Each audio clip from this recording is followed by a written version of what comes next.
তো কুরবানি হচ্ছে ওই ব্যক্তির উপর ওয়াজিব হবে যার উপর যাকাত ওয়াজিব হয়, যার নেশাব পরিমাণ সম্পদ আছে। তবে দুইটার মধ্যে পার্থক্য আছে। যাকাতের ক্ষেত্রে সম্পদ 1 বছর অতিক্রান্ত হতে হয়। আপনার কাছে 7.5 ভরি স্বর্ণ অথবা 52.5 তোলা রূপা আছে, থাকলেই যাকাত ওয়াজিব হবে না, বরং 1 বছর অতিক্রান্ত হতে হবে। কিন্তু কুরবানির ক্ষেত্রে 1 বছর অতিক্রান্ত হওয়ার কোনো দরকার নেই।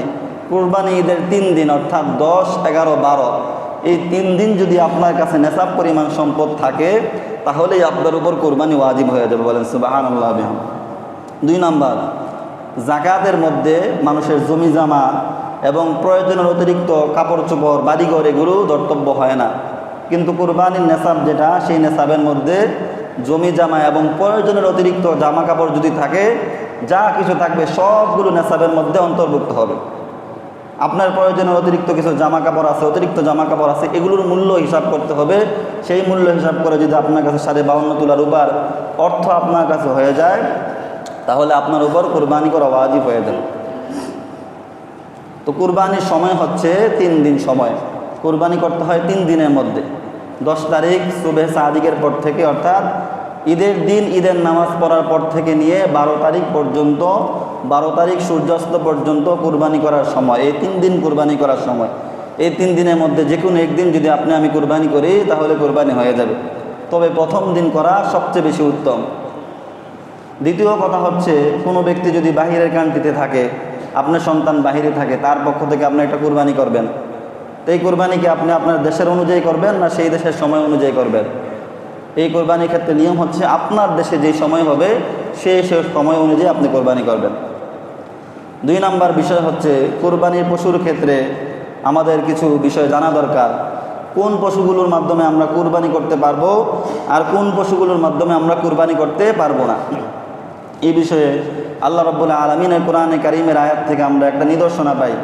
আল্লাহ তাআলা বলেন, ওয়ালিকুল্লি উম্মাতিন জাআলনা মানসাকাল লিয়াযকুরু ইসমাল্লাহ আলা মা রাযাকাহুম মিন বাহিমাতিল আনআম। কুরবানি কোন পশুগুলোকে আমরা করব? বাহিমাতুল আনআম। বাহিমাতুল আনআম মানে হচ্ছে গবাদি পশু, 4 পা বিশিষ্ট, যেগুলোকে মানুষ প্রতিপালন করে এবং 4 পা বিশিষ্ট পশুগুলোর মধ্যে থেকেই কোরবানি করতে হবে। 2টা বিষয় লাগবে। একটা হচ্ছে চতুষ্পদ জন্তু, অর্থাৎ 4 পা বিশিষ্ট জন্তু। 2 নম্বর হচ্ছে মানুষ প্রতিপালন করে। এই 2টা বিষয় লাগবে। আপনি মানুষ প্রতিপালন করে কিন্তু 4 পা বিশিষ্ট না, 2 পা বিশিষ্ট, যেমন হাঁস মুরগি কয় পা? 2 পা বিশিষ্ট, এগুলোর মাধ্যমে কোরবানি করা যাবে না। অথবা মানুষ প্রতিপালন করে না, 4 পা বিশিষ্ট, যেমন হরিণ অথবা বন্য যে সমস্ত প্রাণী, এগুলোও কোরবানি করা যাবে না। 2টা বিষয় লাগবে। একটা হচ্ছে মানুষ প্রতিপালন করে গৃহপালিত, 2 নম্বর হচ্ছে চতুষ্পদ জন্তু 4 পা বিশিষ্ট। এই 2টা জিনিস লাগবে। মুফাসসিরিনে কেরাম এটার আরেকটু ব্যাখ্যা করে বলেছেন, কুরবানি পশু কয়েক প্রকার হয়ে থাকে। প্রথম প্রকার হচ্ছে উট। কি? 1 নম্বর হচ্ছে উট কুরবানি করা যাবে।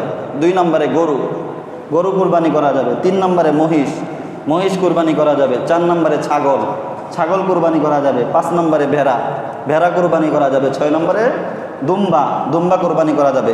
এই 6 প্রকার প্রাণী আপনি কুরবানি করতে পারবেন। তবে কুরবানির ক্ষেত্রে নির্দিষ্ট কিছু বয়স সীমা আছে। যে কোনো একটা ধরেই আপনি কুরবানি করে দিবেন না। এই পশুগুলোর বয়স আছে, কতটুকু বয়স হলে আপনি কুরবানি করতে পারবেন। হাদিসে মুবারাকার মধ্যে রাসূলুল্লাহ সাল্লাল্লাহু আলাইহি ওয়াসাল্লাম বলেন, লা তাসবাহু ইল্লা মুসিন্না। তোমরা মুসিন্না পশু কুরবানি করো। মুসিন্না কাকে বলে? মুসিন্নার ব্যাখ্যা 2টা হতে পারে।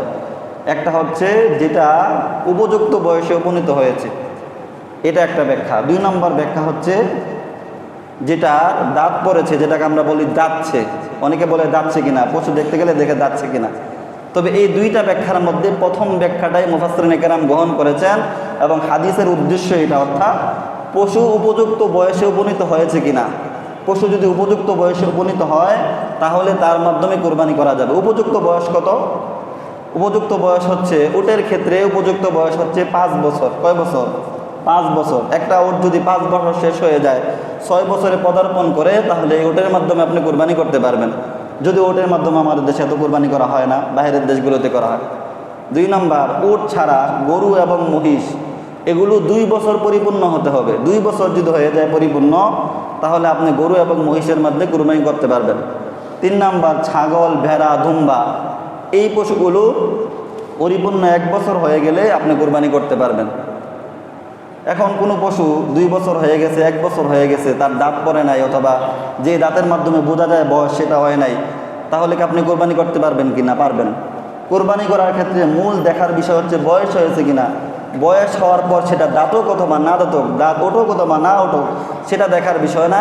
যদি কোরবানি পশু তার বয়স সীমা হয়ে যায়, অর্থাৎ উটের ক্ষেত্রে 5 বছর, গরু এবং মহিষের ক্ষেত্রে 2 বছর, আর ছাগল ভেড়া দুম্বার ক্ষেত্রে 1 বছর, এই বয়স সীমা যদি হয়ে যায় তাহলে আপনি এগুলোর মাধ্যমে কোরবানি করতে পারবেন।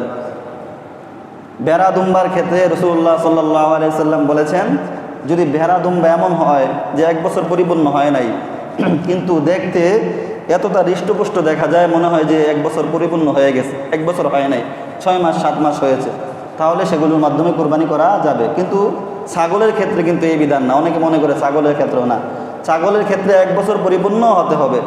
তো এই বয়স সীমা যদি হয় তাহলে আপনি কোরবানি করতে পারবেন। এটা আবার দাঁতক অথবা না দাঁতক, দাঁত উঠুক অথবা না উঠুক, সেটা দেখার বিষয় না। সম্মানিত হাজিরিন, কোরবানি পশুর মধ্যে এমন কিছু ত্রুটি রয়েছে, যে ত্রুটিগুলো যদি পাওয়া যায় তাহলে সেই পশুর মাধ্যমে কোরবানি করলে কোরবানি সহি হবে না। যেমন মনে করেন আপনি একটা গরু কিনে নিয়ে আসছেন, গরুটা এত দুর্বল যে গরুটা হেঁটে হেঁটে তার জবাইয়ের স্থান পর্যন্ত যেতে পারে না, তাহলে এই গরুর মাধ্যমে আপনি কোরবানি করলে কোরবানি হবে না। 2 নম্বর, কোরবানি পশুর কিছু অঙ্গ আছে যে অঙ্গগুলোর ক্ষেত্রে 1/3 বিবেচনা করা হয়, অর্থাৎ সেই অঙ্গগুলোর 1/3, 3 ভাগের 1 ভাগ যদি নষ্ট থাকে তাহলে সেই পশুর মাধ্যমে কোরবানি দিলে কোরবানি হবে না। সেই অঙ্গগুলো কি? কান, চোখ, এগুলো যদি কোনো পশুর যদি কান 3 ভাগের 1 ভাগ কাটা থাকে, অথবা কোনো পশুর যদি চোখে 3 ভাগের 1 ভাগ নষ্ট থাকে, অথবা চোখে ভালোভাবে দেখে না, ওই পশুর মাধ্যমে যদি আপনি কোরবানি দেন আপনার কোরবানি হবে না।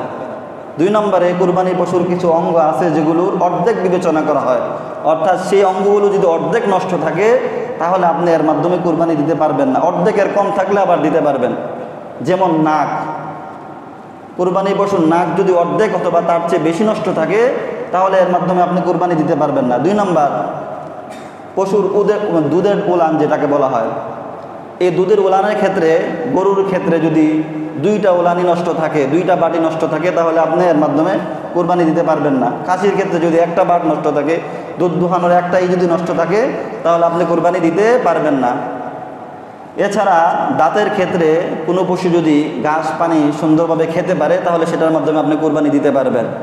কোনো পশুর মনে করেন যে জন্মগতভাবে শিং ওঠে নাই, অথবা শিং উঠেছে সামান্য একটু ভেঙে গেছে, তাহলে এটার বিধান কি? তাহলে এটার মাধ্যমে আপনি কোরবানি দিতে পারবেন। কিন্তু যদি এমন হয় কোনো পশুর শিং ভাঙছে, এমনভাবে ভাঙছে গোড়া থেকে ভেঙে গেছে এবং মস্তিষ্ক গরুর অথবা খাসির মস্তিষ্কের মধ্যে আঘাত এনেছে, তাহলে ওই পশুটার মাধ্যমে আপনি যদি কুরবানি দেন এই কুরবানিও হবে না। এই বিষয়গুলো আমাদের জেনে রাখা দরকার। কোন কোন দোষগুলোর কারণে কোরবানি হবে না। এমন দুর্বল হয়ে গেল যার মাধ্যমে পশুখানায় যেতে পারে না, জবাইখানায় যেতে পারে না, তাহলে এর মাধ্যমে কোরবানি হবে না।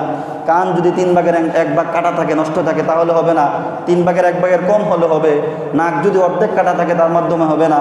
শিং যদি জন্মগতভাবে না থাকে তাহলে হবে, কিন্তু যদি একদম গোড়া থেকে ভেঙে যায় তাহলে এগুলোর মাধ্যমেও হবে না। সম্মানিত হাজিরিন, কুরবানি আমরা আল্লাহ পাকের জন্য করব। এই জন্য কোরবানির ক্ষেত্রে সবচেয়ে ভালো এবং উত্তম পশুটা আমরা আনার চেষ্টা করব। এছাড়াও কোরবানির ক্ষেত্রে আমরা শরিকানা কোরবানি দিয়ে থাকি।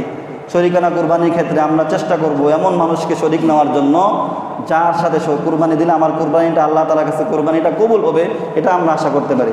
এমন মানুষের সাথে আপনি শরিক নিলেন যে হারাম টাকার মাধ্যমে আপনার কোরবানিতে শরিক হলো। একটা গরু কিনলেন, এই গরুতে 2 জনে আপনার হারাম শরিক রয়েছে। মনে রাখবেন, কোরবানির পশুর মধ্যে যদি কোনো হারাম টাকা থাকে, 7 জনে শরিক হয়েছেন, এর মধ্যে একজন হারাম টাকা অংশগ্রহণ করেছে, তাহলে শুধু একজনের না 7 জনের কোনো ব্যক্তিরই কোরবানি কবুল হবে না।